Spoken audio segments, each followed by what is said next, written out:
এই 6 বছর বিজেপিতে থাকার অভিজ্ঞতা কেমন? হয়েছে আছে। অভিজ্ঞতা আবার কি আছে, অভিজ্ঞতা খারাপ বলে তার জন্য এসেছি, তাহলে বাবার অভিজ্ঞতা। 6 বছর আগে অবশ্যই বিজেপিতে যোগদান দিয়েছিলাম।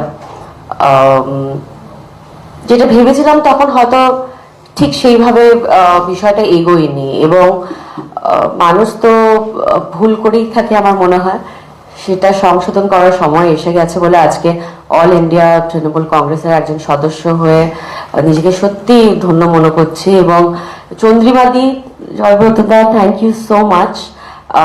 তোমরা আজকে এই পতাকা তুলে দিয়ে আমাকে তোমাদের একজন মেম্বার হিসেবে গ্রহণ করলে, তার জন্য অসংখ্য ধন্যবাদ। এবং আপনারা আমাকে অনেক বছর ধরে চেনেন, আমার কাজ দেখেছেন, আমার নির্বাচনের সময় ছিলেন। আপনাদের কাছে একটাই অনুরোধ যে আপনারা আমার পাশে থাকবেন। ধন্যবাদ। জয় বাংলা।